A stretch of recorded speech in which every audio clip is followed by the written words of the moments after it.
All right, so my name is Leo, and I'm gonna tell you a little bit why I picked the pizza margherita. So the pizza margherita is from Italy, obviously, and I selected this country and this recipe because I have family from Italy, and I wanted to make a dish that fits the culture, and hopefully make it whenever me and my family are able to enjoy it together.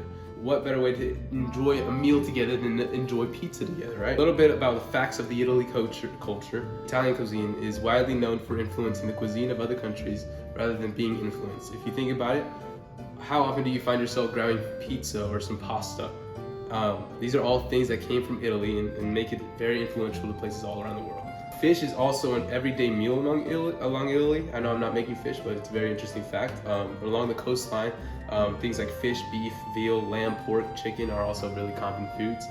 And then also wine is a local product among everywhere in Italy, and is a necessary ingredient for many dishes, and both savory and sweet, as well as the most confident accompaniment to afternoon and evening meals. This recipe is actually consumed mostly around dinner time. Most Italian restaurants actually set the ovens to turn on hours before serving, and for that reason they normally don't serve it for lunch. And they, you might ask, like, why not for lunch? Like, I could stop by Pizza Hut and grab me a pizza for in 5 minutes. And the reason why is because pizza margherita is different than just the traditional American version of pizza. It takes a lot more effort to prepare it. And the pizza was allegedly created in honor of Italy's unification, the three toppings being basil, mozzarella, and tomato. They kind of represent the Italian flag. The dish I chose is pizza margherita, and I chose this dish because I love pizza and I always wanted to make it a part of my nutritional journey. My revision is the removal of garlic. Due to an allergy one of my family members have, I want to better fit that. By taking the garlic cloves out, I'm avoiding an allergic reaction. The shopping list I had, the things I needed to grab was instant yeast, red onion, peeled canned tomatoes, fresh mozzarella, and basil. So the ingredients I have to make the dough are 1.5 teaspoons of instant yeast, 1 cup of warm water, 1 teaspoon of salt, 3.5 cups of flour, 1 teaspoon of olive oil, and that's it. So I'm gonna add warm water to the bowl. I'm gonna add my 1 teaspoon of salt in the water. Grab my instant yeast and put in 1.5 teaspoons. So about that much. And let it dissolve in there for just a couple minutes. I'm gonna pour our flour and I'm gonna mix it well.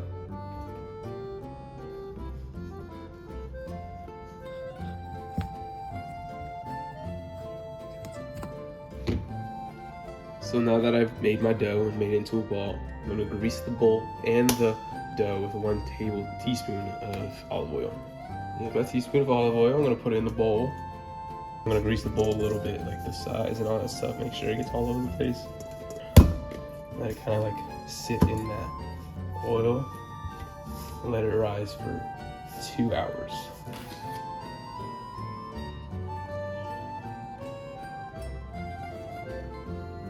So now that we let the dough rise, we're gonna put on here, we're gonna flatten it and divide it into 4 pieces. Now I'm gonna divide this into 4 pieces. Now we're gonna preheat the oven to 500 degrees.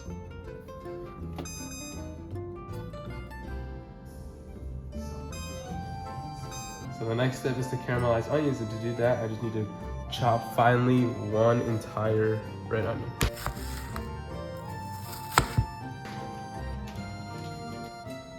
Now we're gonna start caramelizing the onions, so I'm gonna put all the onions in here.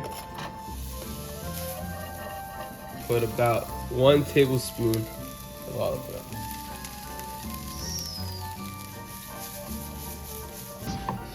I'm gonna let that caramelize for 3 minutes.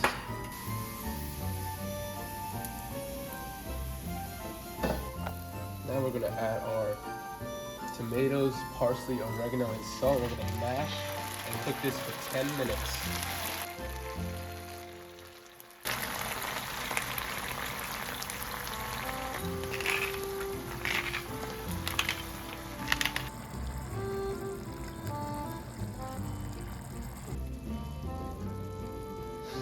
Now that the sauce is finished, we're gonna spread some sauce on the dough, topped with mozzarella and basil and black pepper.